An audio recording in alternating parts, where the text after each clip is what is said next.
La semana pasada contamos que la Cámara de Diputados había aprobado, le había dado la media sanción y había convertido en ley a un proyecto de ley que establece un marco regulatorio tanto para el cannabis medicinal, que es un tema que venimos hablando en este programa, como para lo que es el cannabis industrial, el llamado cáñamo.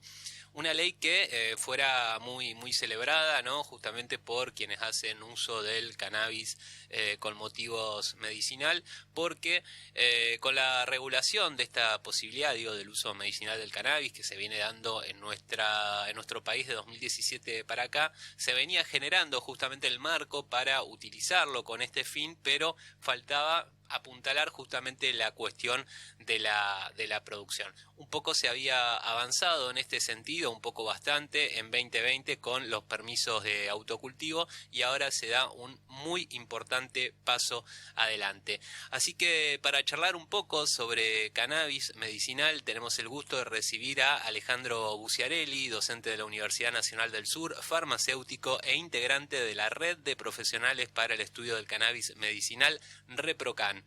Ale, querido, ¿cómo estás? Bienvenido. Muy bien, muchas gracias por este espacio como para comentarle a la gente que nos escucha, que es mucha seguramente, lo que tiene que ver con este marco regulatorio para la industria o el desarrollo de la industria del cannabis medicinal y del cáñamo. Bien, un gusto tenerte presencialmente. Hemos hecho varias entrevistas a lo largo de la pandemia y con esto de que estamos ya en una pospandemia incipiente se multiplican los encuentros. Ya vamos a hablar, ¿no?, de la actividad que realizaron el sábado con la presentación de un documental, pero también quiero celebrar esto, ¿no?, que nos podamos encontrar y charlar aquí en la radio. Por supuesto, como siempre, encantados de estar acá junto a vos y toda la audiencia que te acompaña. Bueno, Ale, contanos un poco sobre esta ley, sobre la aprobación de esta ley. Me imagino que la celebraron bastante en su momento, pero contanos un poco de qué se trata, ¿no? Porque la gente dice ley de cannabis medicinal y dice, pero ya hay una. Exactamente, es muy buena la acotación porque nos pasa mucho que nos consultan en las redes sociales al respecto qué trae de nuevo esto. Bueno, justamente el establecimiento de un marco regulatorio en la cadena productiva y de comercialización nacional o con fines de exportación de la planta de cannabis también incluye las semillas y los productos derivados afectados al uso medicinal. Imaginemos medicamentos, algunos productos incluso cosméticos, suplementos dietarios, etcétera, que son parte de esta cadena de comercialización y es un nuevo desafío. Algo que estaba pendiente, era una deuda que teníamos de anteriores gobiernos que por suerte en este gobierno ya se está plasmando en hechos concretos que amplía la posibilidad de adquirir productos o de personas para tener trabajos genuinos, que eso es lo más importante para el desarrollo sustentable de una nación como Argentina también. O sea, esto va desde la semilla hasta la flor y con todos los derivados que hay en el medio, ¿no? Con todas las ramificaciones, valga la redundancia, que pueda tener el desarrollo de esta planta. No se aboca meramente a lo medicinal, sino a este uso industrial. Por supuesto, porque tengamos en cuenta que el cannabis, además de los aspectos medicinales que están muy difundidos actualmente, tiene que ver con una cadena productiva en lo que es la fibra del cáñamo para elaboración de productos textiles, lo que tiene que ver con la industria del plástico también, y los plásticos, imaginemos los paneles de algunos vehículos BMW, no quiero tirar chivos al aire, pero tienen en su constitución fibras de cáñamo y todo lo que implica la mano de obra en esa cadena productiva, lo que tiene que ver con la distribución, la logística, también generando estas fuentes genuinas de trabajo para obviamente el sustento de la República Argentina también, y además también lo que tiene que ver con el ámbito de aplicación, que esto va a estar a cargo del Ministerio de Desarrollo Productivo, algo interesante también que va de la mano de lo que tiene que ver con el Ministerio de Salud en cuanto a la ampliación de derechos en aspectos medicinales de la planta, pero esto viene un poco a complementar lo que ya tenemos logrado como derechos de las personas. Claro, porque un poco el problema que había es que en algún momento digamos, con diferentes fallos, ¿no? Digo, a través de la historia, ¿no? Tenemos un momento de prohibicionismo muy fuerte que después se empieza a resquebrajar con algunos jueces, ¿no? Por ejemplo, el juez Ares aquí en Bahía Blanca ha dictado la inconstitucionalidad de la ley de estupefacientes en algunas cuestiones, pero bueno, eso va generando pequeños resquicios. Creo que los grandes pasos que se han dado en los últimos años, vos corregime, ¿no?, si me equivoco, es la ley de cannabis medicinal de 2017, que había quedado un poco corta, y eso se subsanó en 2020, en noviembre creo que fue, con el permiso para autocultivo. Pero digo, quien viva, no sé, en un departamento, ¿no? Como es mi caso. Si yo mañana quiero ser usuario medicinal y la verdad que en el balcón no tengo mucho lugar para... Alguien quizás sí, otro quizá no, pero digo, a veces se complica, ¿no? Por donde vive uno. Entonces, esto nos permite tener una producción más constante y general en el país que pueda abastecer tanto lo medicinal como todas las otras cuestiones de la economía. Exactamente, porque en el ámbito medicinal tuvimos por suerte el año pasado lo que tiene que ver con una resolución que es la 880 del 2021 que permite el autocultivo. ¿Sí? Actualmente se modificó la superficie a cultivar o disponible de cultivo permitida de 15 metros cuadrados. Esto fue hace muy poquito, ¿no? Esto fue hace muy poquito, fue el mes pasado, donde se amplía la superficie a cultivar en exterior, hablemos de un patio, de una casa, de un hogar, de 6 metros cuadrados a 15 metros, un total de 9 plantas, porque hay plantas de cannabis que tienen superficies o volúmenes muy grandes. Sí.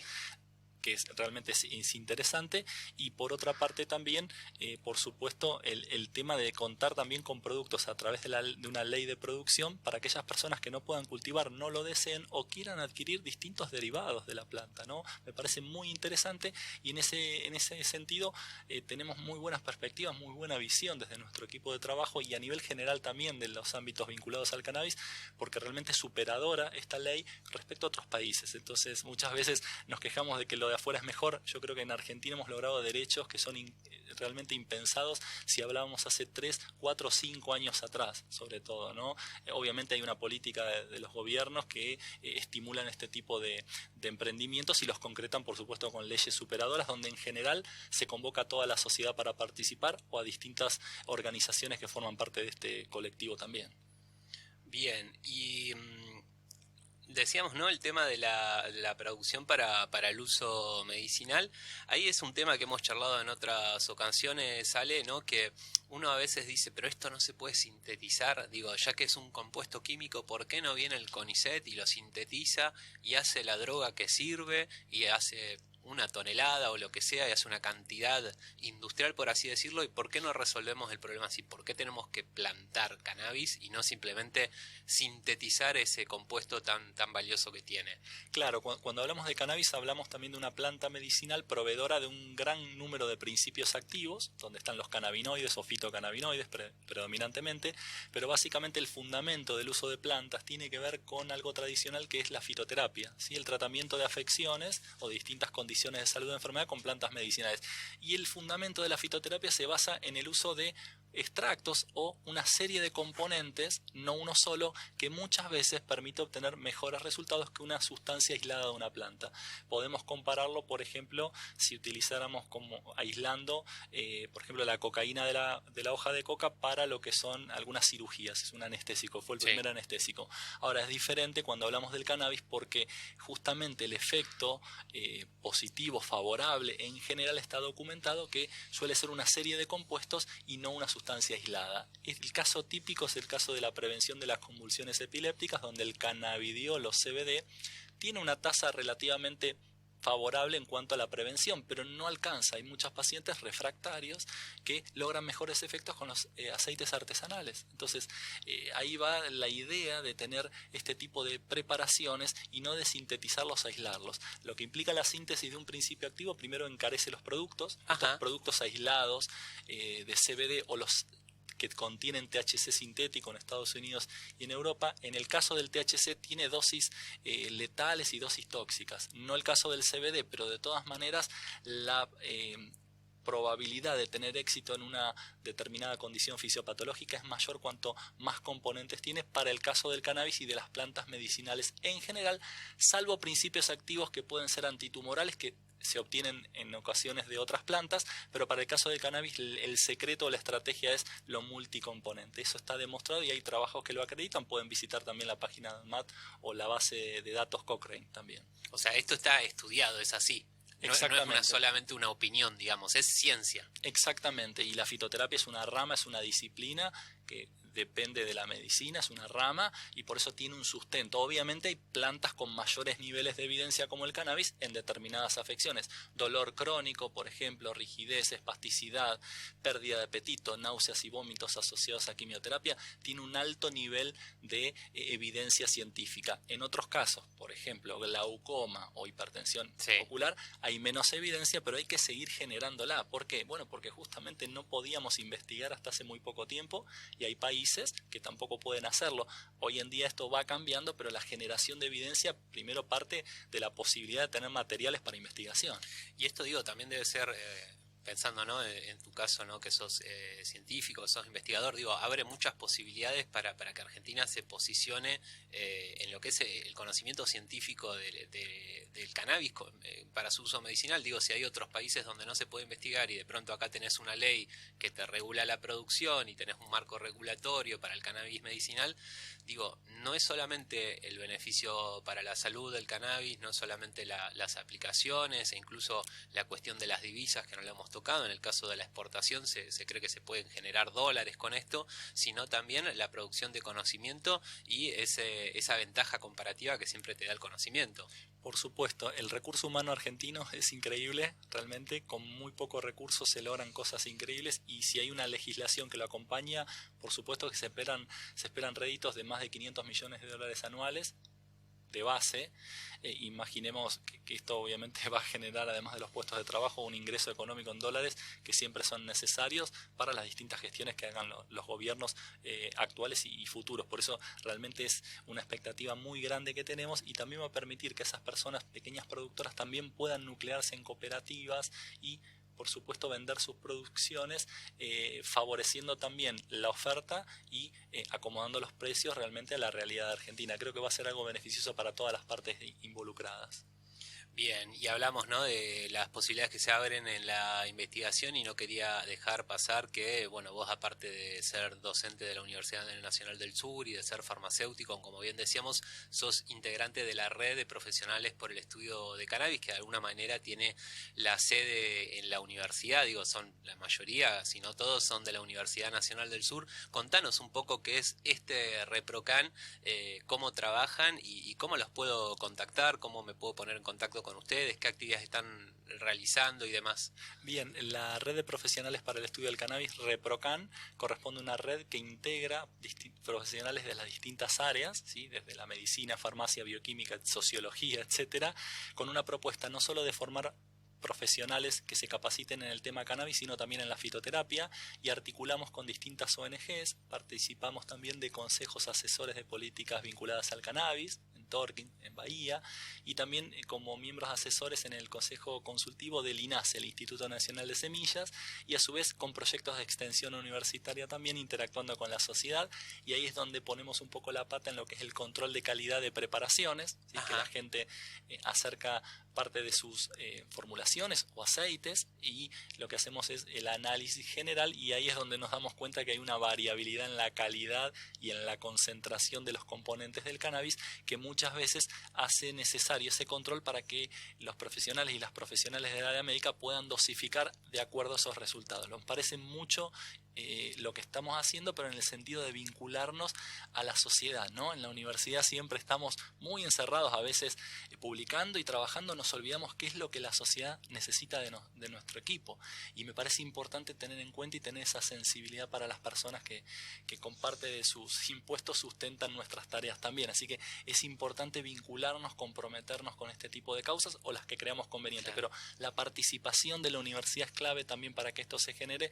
por un poco por el prestigio que tiene la universidad, pero sobre todo porque son instituciones públicas que están financiadas por las propias personas contribuyentes. Coincido totalmente, además de la docencia y la investigación, que son dos de los pilares de las universidades, el tercero es la extensión, pese a que en algunos casos por ahí se lo menosprecia o se lo pone como una función secundaria, pero no, la universidad tiene mucho para devolver a las sociedades donde están inscritas, y estoy totalmente de acuerdo con vos que efectivamente pueden hacerlo y lo hacen. Bueno, te preguntaba por ReproCan, pregunta que surge siempre, mucha gente los contacta a ustedes, digo ReproCan, pero buscan otro ReproCan. Vamos a distinguirlos, ¿no? Uno es la red de profesionales a la que vos participás, y el otro es el registro de productores, ¿verdad? El registro del programa de cannabis. El registro del programa, ahí está. Que ese registro del programa de cannabis tiene que ver con algo que comentaba al inicio de la nota, con esa resolución 880 del año pasado que permite el autocultivo. y se hace a través de un registro del programa de cannabis, que depende del Ministerio de Salud.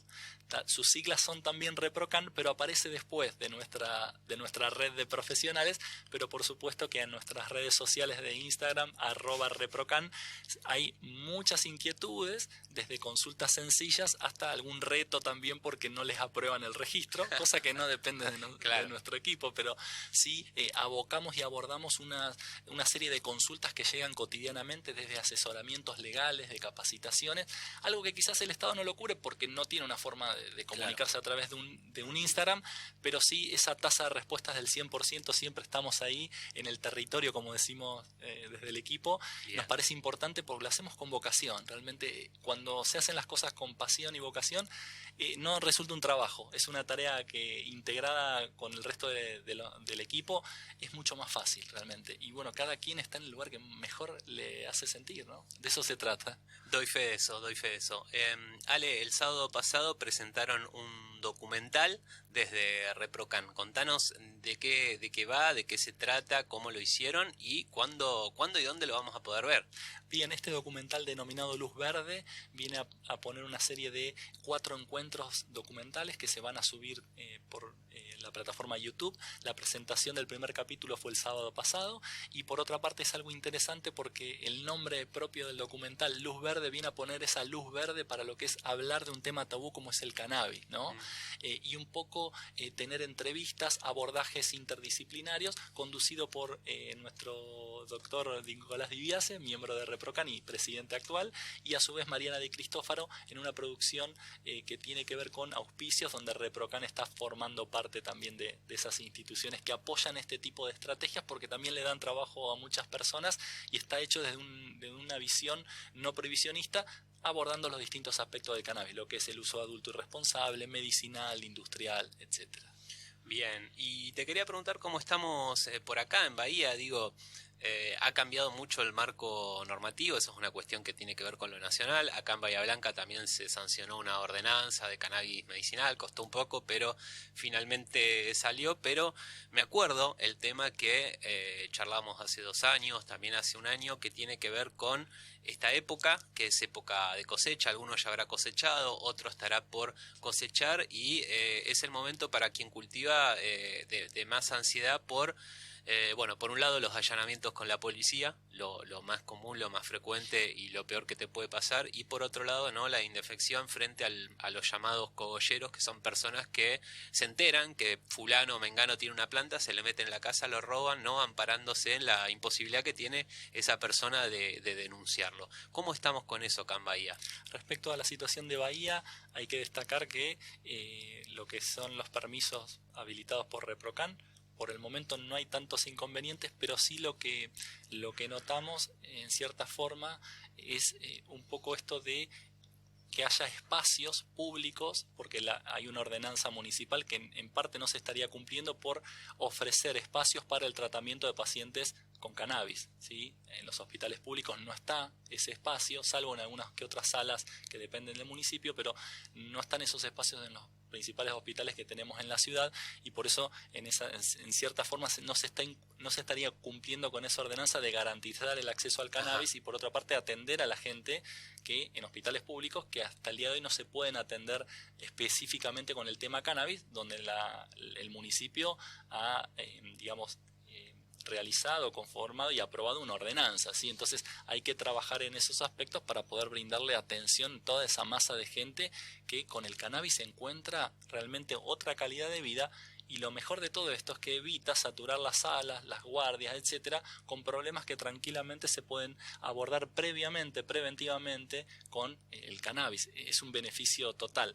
Obviamente que la estrategia política quizás pasa por otro lado, pero es importante que acá está en juego siempre la salud de la gente. ¿Y qué buscamos? Que la gente viva mejor, que no acuda al hospital por cuestiones que se pueden prevenir, y con el cannabis lo podremos lograr en los aspectos donde haya alguien que prescriba desde el lado médico, por supuesto. Bien, nos quedan unos minutitos antes de llegar al final de esta entrevista. Me gustaría aprovecharlos para que le hables a quien está escuchando, que por ahí todavía tiene alguna cosita, ¿no?, de de que dice, bueno, pero me voy a estar drogando, o piensa que va a estar todo el día drogado si consume marihuana con un fin medicinal y le va a disminuir su calidad de vida. ¿Qué le dirías a esa persona que tiene en mente probar el cannabis medicinal porque tiene alguna afección, alguna condición que no la está pudiendo resolver de otras maneras, pero que todavía tiene cierto prurito con la marihuana? En primer lugar, que consulte con un médico o médica. Siempre hay que confiar en esa persona que nos cuida la salud, que hable con esa gente, y que si ese profesional no acompaña en un tratamiento, quizás no sea la persona indicada para ese tipo de abordaje. Pero decir, y justo en consonancia con una nota que se replicó en medios nacionales la semana pasada respecto a una doctora norteamericana que hablaba de los daños que producía el cannabis, al investigar los trabajos publicados por esta persona, era simplemente una entrevista que le habían hecho y era una opinión más personal respecto al daño que causaba neuronal, cosa que no está comprobada. Por supuesto, siempre desestimar el uso concomitante de cannabis, sobre todo por la vía inhalatoria, fumado o vaporizado, y el alcohol y otras sustancias, evaluarlo con el equipo médico. Y por otra parte, es interesante que esto no está comprobado que mate células ni nada por el estilo. Obviamente siempre tiene que estar el acompañamiento de los profesionales del área médica, pero también la persona tiene derecho de sus facultades en su intimidad poder realizar las actividades que no dañen a terceras personas. Está en la Constitución, así que es el mensaje: contactar a los profesionales y obviamente actitudes responsables. La culpa no es del cannabis, sino de la conducta de cada persona, en definitiva. Clarísimo, Ale. Lamentablemente nos hemos quedado sin tiempo, así que muchísimas gracias por venir y espero que se repita pronto. Muchas gracias y hasta pronto. Hablamos con el doctor Alejandro Buciarelli, farmacéutico de ReproCan, sobre cannabis medicinal.